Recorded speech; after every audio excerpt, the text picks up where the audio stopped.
이제 열왕기하 6장 말씀인데요. 이제 성전 건축한 이야기, 솔로몬이 성전 건축한 이야기를 이렇게 기록을 하고 있습니다. 6장 이제 저희가 또 이렇게 길다 보니까 다 읽지 못했는데, 그 1절에서 33절까지는 이제 성전 외부가 어떻게 이제 구조적으로 건축되었는지 그거를 얘기하는 것이고, 그리고 또 15절부터 또 끝절까지는 성전 내부 공사에 대해서 기록한 것입니다. 그래서 1절 말씀 다시 한번 보시겠습니다.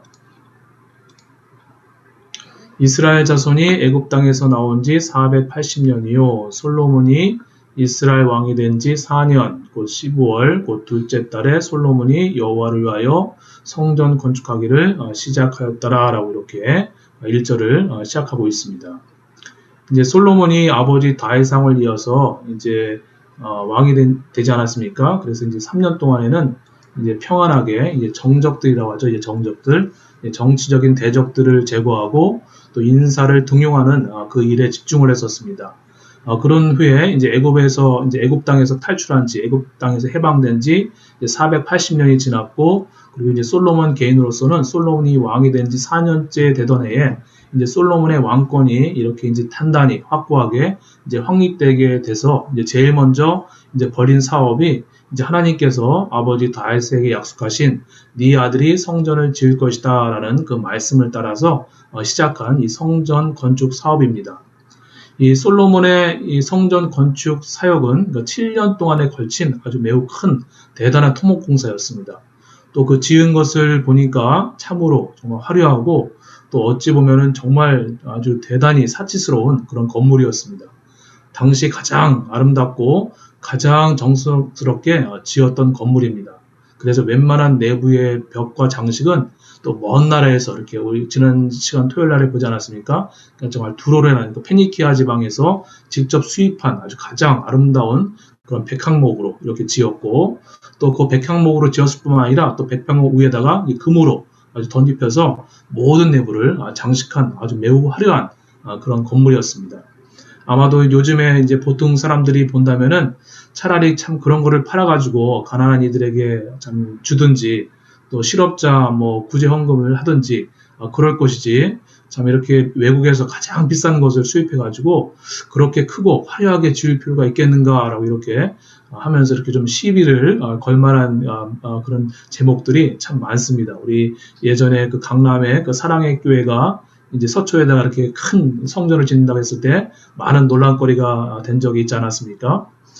그러나 그 솔로몬 성전의 경우에는 그 하나님이 직접 그 성전에 설계도를 주신 경우입니다.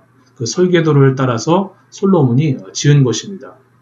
이제 다윗이 이제 선왕, 이제 사울왕의 위협을 피해서 이리저리 또 도망하면서 살던 그런 삶의 과정들이 있지 않았습니까? 그렇게 거의 한 10년 이상을 그렇게 쫓겨다니다가 이제 마침내 이제 30세가 되어서야 이제 유다 지파의 왕이 되었고, 38살이 되어서 이제 온 이스라엘의 왕이 되었습니다. 근데 자기가 이제 이렇게 왕이 되고 나서 이제 이 왕궁에 이렇게 거하게 되었는데, 자기는 이렇게 왕궁에 거하는데 그 하나님이 거하시는 그 처소를 보니까 그것은 천막으로 되어 있었습니다. 그 장막이라고 그러죠, 장막. 모세가 이제 모세부터 시작돼서 나왔던 그 장막들. 근데 그 장막은 또 이제 상황에 따라서 이리 옮기고 또 저리 옮기고 이제 그런 장막이었습니다. 이 하나님을 사랑하는 다윗이 이제 그런 것을 보면서 마음이 편하지를 못했습니다. 그래서 다윗이 하나님께 예배하는 그 처소를 좀 더 아름답게 그리고 웅장하게 지어야 하겠다라는 그런 마음의 결심이 서게 됩니다. 하나님께서 지으라고 하신 것이 아닙니다. 다윗이 먼저 어떻게 이 하나님을 기쁘시게 할까 이런 마음이 들어서 이제 성전 건축할 그 생각이 그 마음속에 들어오게 된 것입니다. 그때 이제 나단 선지자가 당신 마음에 있는 대로 하소서라고 이렇게 나단 선지자가 이렇게 어프로브를 주었었습니다. 하나님을 사랑하고 이게 하나님을 기쁘시게 하려고 하는 그것이라고 성전을 건축하는 것이라고 생각했기 때문에 그렇게 마음을 먹은 것이었습니다. 자, 이처럼 이 신앙생활이라고 하는 것은 정말 예수님을 잘 믿고 잘 따른다고 하는 것은 한마디로 하나님을 기쁘시게 하는 그런 삶을 살아드리는 것입니다.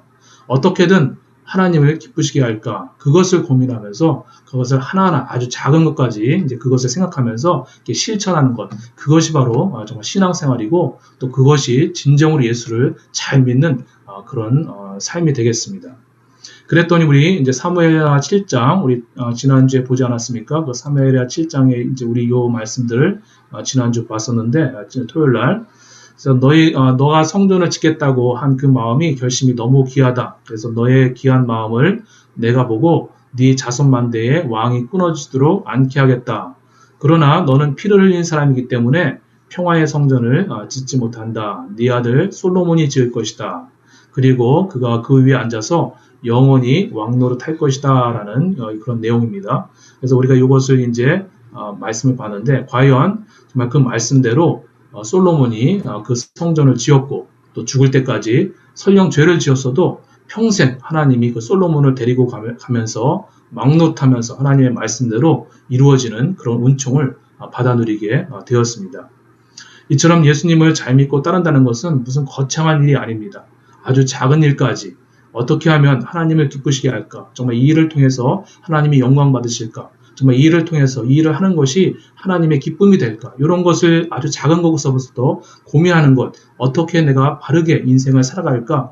이런 고민을 안고 하나님을 기쁘시게 하려는 그런 마음가짐과 삶으로 하나님께 영광 돌리고자 하는 것. 바로 이것이 정말 하나님을 잘 믿는 것이요. 예수님을 잘 따르는 것이요. 정말 신앙생활을 잘 하는 것입니다.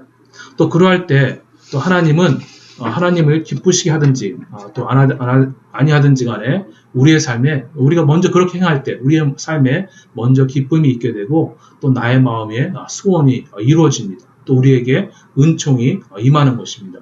그래서 다윗은 이것을 깨달았기 때문에 시편 37편 4절에 이렇게 말씀하고 있습니다. 또 여호와를 기뻐하라 그가 네 마음의 소원을 내게 이루어 주시리로다 라고 이렇게 말씀을 하고 있습니다. 정말 무엇을 하든지 간에 정말 하나님께 기쁨이 되려고 하는 것. 정말 이것이 하나님께 기쁨이 안 되면 하지 않고 이것이 하나님께 기쁨이 되면 그것을 행하는 것. 정말 그렇게 신앙생활을 하다 보면 하나님께서 이제 그의 마음의 소원도 이루어 주신다라고 이렇게 말씀해 주시고 있습니다. 참 이게 솔로몬은 참 노래 부르기 좋아하는 왕이었습니다. 또 시집기를 좋아하는 왕이었고 이렇게 풍류를 즐길 줄 아는 왕이었습니다. 또 우리가 잘 알다시피 또 솔로몬은 또 지혜가 아주 풍성한 왕입니다. 성경 중에도 보면 이제 잠언과 전도서가 있는데 이 잠언 전도서를 읽어보면 정말 삶과 인생을 통찰하는 정말 그의 지혜가 아주 넘쳐납니다. 정말 그런 지혜가 바탕이 되어서 이 나온 작품이 바로 이 잠언과 또 전도서인 것입니다. 정말 과연 좀 많은 사람들에게 진정으로 이 잠언이 되는 그런 말씀입니다. 우리가 이제 이 잠언 전도서를 빼면은 이 다른 성경들 있잖아요. 잠언 전도서 말고 다른 것들은 사실 이 예수를 믿지 않는 사람들에게 있어서는 참 읽고 이해하기가 참 어려운 말씀들이 참 많습니다. 그런데 이 잠언 전도서만큼은 예수 안 믿는 사람들이 읽어도 누가 보아도 쉽게 이해하기 쉬운 언어로 씌워져 있고 또 좋은 말들로, 좋은 격언들로 이렇게 가득 차 있는 그런 성경의 참 특이한 두 개의 책입니다. 자, 그럼에도 불구하고 이 잠언 전도서를 이제 문어로 남긴 것이 솔로몬의 가장 위대한 업적이 되지는 않습니다. 솔로몬의 업적 중에서 가장 위대한 업적이라고 한다면은 그것은 이제 성전을 지어서 하나님께 봉헌한 것, 바로 그것이 솔로몬의 가장 큰 업적이 된다 할 수 있습니다. 이스라엘 역사가 이제 6,000년인데 엄밀하게 말하면 이제 구약은 4,000년이지 않습니까? 이제 이스라엘 구약 역사 이제 4,000년 동안에 성전을 지은 사람이 딱 세 사람이 있습니다. 첫 번째로 모세가 지었습니다. 모세가 지은 것은 사실 성전이 아니라 천막으로 지은 그 이동 성전입니다. 장막 형태의 그런 성전이라 할 수 있습니다. 그 다음에는 이제 이스라엘이 이제 가나안 땅에 정착을 하면서 이제 솔로몬이 이제 지었습니다. 그래서 우리가 보통 예루살렘 성전 이렇게 말을 할 때 그것은 솔로몬이 지은 그런 성전을 말하는 것입니다. 그리고 세 번째 이제 이스라엘이 이제 바빌로니아 제국에 의해 함락되어서 많은 유대인들이 그 제국의 수도 바빌론으로 포로가 되어서 잡혀갔었는데 그 바빌론 포로가 된 후에 다시 예루살렘으로 돌아와서 무너진 성전을 수룹바벨이라고 하는 그런 총독이 지었습니다. 또 나중에 이제 헤롯 왕이 수르바벨이 지은 그 보수한 그 성전을 지은 성전을 재보수했지만은 크게 이 세 사람, 그러니까 모세, 솔로몬 그리고 이 수르바벨 이 세 사람이 성전을 지었고 그중 우리의 인상에 가장 크게 남는 것이 바로 본문의 솔로몬 성전인 것입니다. 그런데 이제 그 예수님 사후 AD 70년 그 로마 장군 티토에 의해서 이제 그 성전이 완전히 파괴되게 된 것이죠. 그리고 나서 2000년 동안 그 성전 자리에 그 성전이 아직도 지어지지 못하고 있습니다. 지금은 그 자리에 이제 회교 사원이 거기에 서 있습니다. 거기에는 지금 이스라엘의 그 회교 성전이 지금 있는 것입니다. 왜 그러면 그 2000년 동안 이 성전이 지어지지 못하고 있는 것인가? 그것은 평화 시대가 아니기 때문에 그렇습니다. 지난 2000년 동안 이스라엘은 평화 시대가 한 번도 있지 않았었습니다. 더군다나 지금도 그 아랍 민족에 둘러싸여 있는 그런 전시 상태에 있기 때문에 그 땅은 아직 평화 시대가 아닌 것입니다. 그 성전은 하나님의 성전은 이제 평화의 성전. 그래서 이 평화의 성전이기 때문에 피를 많이 흘린 다윗이 그 성전을 짓는 것이 허락받지 못하지 않았습니까? 그래서 이 성전은 평화의 성전이기 때문에 하나님께서 불러오실 그런 평화의 시대에 다시 지어질 성전이기 때문에 아직까지 그 자리에 다시 성전이 지어지지 못하고 있는 이유인 것입니다. 이처럼 평화의 성전을 짓는다고 하는 것은 돈만 있으면 될 것 같은데 결코 그렇지가 않다라는 것입니다. 다윗은 정말 돈도 많았고 또 능력도 있었고 또 권세도 있었지만은 하나님은 그의 성전 짓기를 건축하기를 허락하지 않으셨습니다.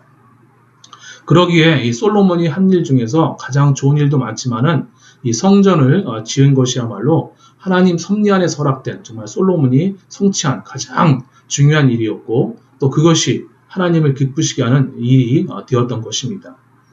그러면은 세상에 이렇게 하나님을 기쁘시게 하는 일들이 참 많지 않습니까? 참 많은데 왜 성전을 짓는 일이 그토록 중요한 일이 되는 것인가? 그것은 바로 이 성전에서 하나님을 만나는 역사가 일어나기 때문인 것입니다. 그 성전에서 또 오늘날 우리식으로 얘기하면 그 교회에서 이제 하나님을 만나고 또 그 교회에서 은총을 누리는 것입니다. 교회에서 회개의 역사가 일어나고 또 거기서 감사하고 또 거기서 하나님께 영광을 돌리게 되며 또 교회에서부터 부족한 우리들이 정말 조금씩 예수를 닮아가면서 변화되는 그런 성품이 이루어지는 일이 이 교회 안에서 가능하기 때문에 그렇다라는 것입니다. 우리가 이제 열왕기상 16장에 보면 엘리야가 나타나지 않습니까? 엘리야가 정말 여호와의 이름을 힘입어서 갈멜산에서 여호와의 불이 하늘로부터 이렇게 내리게 한 역사가 열왕기상 19장에 기록되어 있습니다. 그런데 엘리야가 아무리 하늘로부터 불을 내리게 하였다 할지라도 이스라엘이 구원받는 역사가 일어나지 않았습니다. 또 엘리야가 또 이제 어떤 이제 시내 산에 가서 크고 강한 바람이 이제 산을 가르고 또 바위를 부수는 가운데에서도 여호와의 음성이 엘리야에게 나타나지 않았었습니다. 또 그 바람 위에 지진이 일어났어도 그 지진 가운데서도 여호와가 임하시지 않았었습니다. 또 지진 후에 또 큰 불이 있었지만은 그 불 가운데서도 하나님은 계시지 않았다는 것입니다. 엄청난 지진과 또 큰 불 위에 모든 것이 지나고 잠잠할 때 하나님께서 조용히 세밀한 소리로 엘리야에게 말씀하신 것을 우리가 열왕기상 19장에서 보게 됩니다. 하나님은 그렇게 큰 이적이나 또 기사, 어떤 큰 권세, 능력, 이런 저런 행사를 통해서 이스라엘의 구원을 이루어 가시는 분이 아닙니다. 오직 한 사람 한 사람이 잠잠한 가운데 하나님께 예배드리면서 또 예수를 닮아갈 때 부지중에서 온 이스라엘이 구원되는 역사가 나타나게 되는 것이 바로 하나님의 섭리라는 것입니다. 정말 외부에서부터 어떤 능력 있는 목사나 이런 사람이 나타나서 이렇게 성령 받아라 이런 식으로 해서 이게 하나님의 역사가 나타나는 것이 아니라 정말 보이지 않게 아주 잠잠히 한 사람 한 사람이 예수를 닮아가게 될 때 그럴 때 진정한 그런 기독교의 참 역사가 일어나게 된다라는 것입니다. 그러므로 지금 나 한 사람 한 사람이 하나님을 진심으로 사랑하면서 그분이 임재하시는 그런 성전을 사모하면서 또 그 성전에 올라가서 하나님을 진심으로 예배하는 자가 되는 것이야말로 참으로 하나님이 기뻐하시고 또 즐거워하는 일인 것입니다. 그래서 미가 선지자가 이런 말씀을 한 것입니다. 그래서 미가 선지자의 말을 우리가 또 들어보게 되면 사람아 주께서 선한 것이 무엇임을 네게 보이셨나니 여호와께서 네게 구하시는 것은 오직 정의를 행하며 인자를 사랑하며 겸손히 내 하나님과 함께 행하는 것이 아니냐. 정말 하나님께서 사람에게 원하시는 것은 어떤 대단한 일을 원하시는 것이 아닙니다. 정말 겸손히 하나님과 함께 행하면서 또 하나님을 사랑하면서 또 정의를 행하는 것, 하나님의 뜻을 실천하는 것, 하나님이 원하시는 것은 바로 이런 것이라는 것입니다. 다윗도 정말 얼마나 그 하나님의 성전을 참 사모했었습니까? 그는 늘 정말 성전에 올라갔었고 또 그 마음이 있었습니다. 그 성전에 하나님이 임재하셨기 때문인 것입니다. 그래서 압살롬의 쿠데타를 피해서 도망갈 때에도 좀 하나님의 성전이 그리워서 우리가 지난 토요일 날 시편 84편을 봤는데 그걸 다시 한번 또 이렇게 보게 되면 만군의 여호와여 주의 장막이 어찌 그리 사랑스러운지요 내 영혼이 여호와의 궁정을 사모하며 생각하며 내 마음과 육체가 살아계시는 하나님께 부르짖나이다. 나의 왕 나의 하나님 만군의 여호와여 주의 제단에서 참새도 제집을 얻고 제비도 새끼들 보금자리를 얻었나이다. 주의 집에 사는 자들은 복이 있나니 그들이 항상 주를 찬송하리이다. 주의 궁정에서의 한 날이 다른 곳에서의 첫날보다 나은즉 악인의 장막에 사는 것보다 내 하나님의 성전 문지기로 있는 것이 좋사오니. 이처럼 하나님을 사랑하는 사람은 그가 임하시는 그런 성전을 사모합니다. 그렇습니다. 정말 이 교회는 하나님을 만나는 장소인 것입니다. 물론 어디서나 하나님이 안 계신 곳이 없습니다. 하나님은 한국에도 계시고 또 미국에도 계시고 또 저 바다 끝에도 계시고 저 우주에도 계시고 또 하늘 저편에도 계시고 또 시끄러운 시장, 시끌벅적한 시장에도 계시고 어디서나 계시지만은 교회는 특별히 하나님만 예배하기로 성별해서 지어놓은 장소이기 때문에 교회가 그렇게 중요한 것입니다. 그래서 우리는 원칙상 정말 이 깊게 신학적으로 통찰해 볼 때 이 교회에서는 예배 외에는 다른 일은 일체하지 않는 것이 옳다고 할 수 있습니다. 정말 교회는 오직 예배하기 위한 공동체이고 예배만 드리기 위한 그런 곳인 것입니다. 하나님이 기뻐하시는 일만 하는 곳이 바로 교회인 것입니다. 그런데 이제 다른 집은 이제 그렇게 지은 것이 아니지 않습니까? 그러니까 이제 미국의 대통령 백악관, 이 백악관은 이 대통령이 거하라고 지은 집이고 또 우리 집은 또 내가 살라고 지은 집입니다. 하나님은 어디든지 계시지만은 이 교회는 특별히 하나님을 만나려고 하나님이 거하시라고 이렇게 지은 집인 것입니다.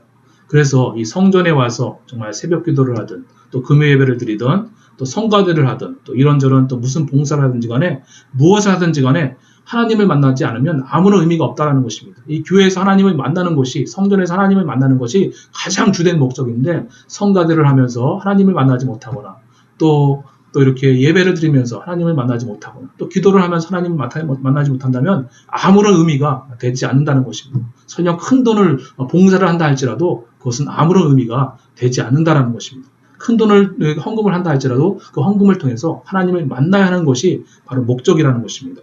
하나님을 만나는 것이 첫째고 또 마지막인 것이 교회의 궁극적인 의미이고 또 목적이라는 것입니다. 봉헌하면서도 하나님을 만나서 은혜를 받아야 한다는 것입니다. 불평하면서 봉사하는 것은 정말 아무런 소용이 없습니다. 사람들은 인정해 줄지 모르겠죠. 그러나 하나님 앞에서는 아무것도 아닙니다. 우리는 깽가리일 뿐입니다. 여기서는 이 교회 안에서는 무조건 무슨 이유에든 간에 하나님을 만나는 것이 목적입니다. 무엇을 통해서든지 하나님을 만나야만 한다는 것입니다. 또 그렇게 계속 하나님을 만나다 보면 또 하나님과 같이 변화되게 된다는 것입니다. 세상에 하나님을 만나는 것보다 더 기쁜 일이 무엇이 있겠습니까? 그래서 이 교회 안에서는 다른 일이 없고 오직 하나님의 말씀이 늘 은혜 가운데 들려와야 하고 또 기도가 늘 하나님의 보좌에 상달이 되어야 합니다. 하나님을 찬양하는 소리로 가득 차야 하는 것이 바로 교회입니다. 그래서 예배를 드릴 때마다 또 권세 있게 또 능력 있게 또 하나님의 말씀이 전해져서 우리의 심령이 도전을 받아야 합니다. 또 감동을 받아야 합니다. 우리 마음판에 깊이 새겨져서 믿음으로 살 수 있는 그런 궁극적인 힘을 얻고 힘을 얻는 시간이 바로 이 예배, 교회에서 드려지는 예배를 통해서 이루어져야 한다는 것입니다. 바로 성전은 그렇게 하나님을 만나야만 한다는 것입니다. 이 성전을 통해서 그냥 몸만 왔다 갔다 해서 그건 그냥 사람들은 아주 알아줄지는 모르겠지만 하나님 앞에서는 예배를 드리지 않은 거랑 똑같습니다. 그래서 구약시대에는 하나님을 만나기 위해서 이 성전에 나와서 제사를 드린 것이고 또 은혜의 시대, 또 우리 교회의 시대, 지금은 우리는 하나님을 만나기 위해서 바로 예배를 드리는 것입니다. 그러므로 예배를 드릴 때마다 하나님을 만나는데 집중을 두시길 바랍니다. 정말 어떤 다른 사람의 관계도 신경 쓸 필요도 없고 설교 내용이 어떤지도 신경 쓸 필요도 없고 그냥 오로지 내 마음의 모든 것을 하나님께 드리는 거기에만 중심을 두어서 바로 온전한 마음으로 하나님께 예배하는 것, 하나님을 만나려고 하는 거기에 집중을 들으시길 바랍니다. 요한복음 4장에는 예배하는 사람이 어떻게 예배해야 될지 말씀해 주고 있습니다. 우리 다 아는 그런 말씀이지만 이제 그 말씀을 또 보시면 하나님은 영이시니 예배하는 자가 영과 진리로 예배할지니라 라고 이렇게 말씀을 하고 있습니다. 우리가 하나님께 복과 은혜를 받고 또 누리기를 원하는 것 이상으로 하나님은 신령과 진정으로 예배하는 참 예배자를 찾는다는 것입니다. 하나님은 우리를 너무나도 만나고 싶어 하십니다. 그렇기 때문에 이 죄 많은 인간들에게 예수 그리스도를 이 땅에 보내신 것이고 또 우리 죄를 위해서 죽으신 것입니다. 그 예수의 이름을 붙들고 통회하면서 정말 감사하고 온 마음으로 하나님을 사랑하는 것, 또 은혜를 구하는 마음으로 예배를 드리는 사람은 하나님은 즐겨 만나서 또 은혜를 주신다는 것입니다. 그래서 잠언서 8장 17절의 말씀에도 나를 사랑하는 자들이 나의 사랑을 입으며 나를 간절히 찾는 자가 나를 만날 것이다 라고 이렇게 말씀을 하고 있습니다. 누가 하나님을 만납니까? 하나님을 간절히 찾는 자가 하나님을 만나게 되어 있습니다. 내 마음 가운데 정말 간절한 하나님을 만나고 싶어하는 그런 마음이 간절하시기를 바랍니다. 그러면 하나님은 반드시 그 사람에게 나타나십니다. 자, 그러면 이제 여기서 우리 이제 말씀을 마치고요. 또 이제 또 기도를 했으면 좋겠습니다. 그래서 이제 우리가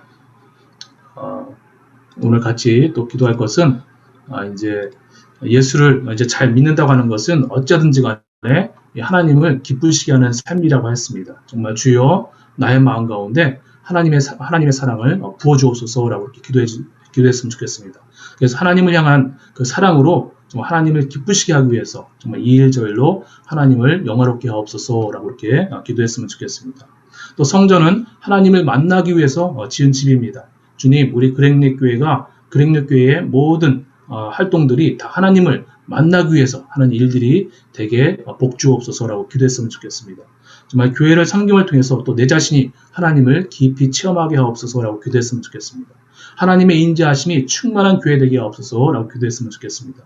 또 우리 몸도 또 성전이라고 했습니다. 하나님 또 나의 마음 가운데 충만히 거하옵소서라고 이렇게 기도했으면 좋겠습니다. 또 나를 사랑하는 자가 나의 사랑을 입으며 또 나를 간절히 찾는 자가 나를 만난다 하였습니다. 주여 나의 심령 가운데 하나님을 간절히 찾는 그런 마음을 부어주옵소서라고 이렇게 기도했으면 좋겠습니다. 그래서 하나님을 참 예배하는 자가 되게 하옵소서라고 이렇게 기도했으면 좋겠습니다. 그러면 제가 먼저 기도하고 또 통성으로 같이 기도하시고 또 그리고 우리 함께 개인적으로 기도하시겠습니다. 그럼 제가 기도하겠습니다. 하나님 아버지, 또 이 새벽에 또 저희들 불러주셔서 참으로 감사를 드립니다. 하나님, 정말 우리가 어쩌든지 간에 하나님을 기쁘시게 하는 그런 성도 한 사람 한 사람이 되었으면 좋겠습니다. 하나님, 정말 우리들의 마음 가운데 하나님을 사랑하는 마음을 부어 주시옵소서. 정말 그 하나님을 사랑하는 마음으로 아버지 하나님, 하나님을 기쁘시게 하기 위해서 또 이일저일을 통해서, 이일저일 봉사를 통해서 하나님을 영화롭게 할 수 있는 그런 성도가 될 수 있도록 우리들에게 복 내려 주시옵소서. 하나님, 또 우리 그랭릭교회 가운데 충만히 거하시옵소서. 정말 주님께서 정말 이 교회 안에 또 모든 활동들이 있는데 이 모든 활동들을 통해서 정말 하나님을 만나게 해 주옵소서. 아버지 하나님, 이런저런 봉사를 통해서 하나님을 체험하게 하여 주옵소서. 또 하나님, 우리의 몸도 성전이라고 하였습니다. 하나님, 우리 심령 가운데 거하여 주시옵시고 또 하나님이 또 우리 심령 가운데 거하고 하여 내 마음을 항상 성결케 하여 주시옵소서. 내 마음의 죄악과 싸워 이기게 하시고 하나님이 충만히 우리 심령 안에 거하여 정말 하나님께 영광 돌리는 그런 또 성도가 될 수 있도록 은혜를 더하여 주시길 간절히 원합니다. 아버지 하나님, 또 나를 찾는 자가 나를 간절히 찾는 자가 아버지 나를 만날 것이다 말씀하여 주었습니다. 하나님 아버지, 나의 심령이 하나님을 간절히 찾고 하나님을 간절히 열망하는 그런 마음을 부어주시옵소서. 그래서 하나님께 참 예배하는 그런 예배자가 될 수 있도록 복 내려 주시옵소서. 주님, 또 이 시간에 기도합니다. 주 힘 주시고 능력 주시고 은혜 주셔서 하나님의 은혜 가운데 기도할 수 있도록 은혜 베풀어 주시옵소서. 이 모든 것을 주 예수 그리스도 이름으로 기도드렸습니다. 아멘.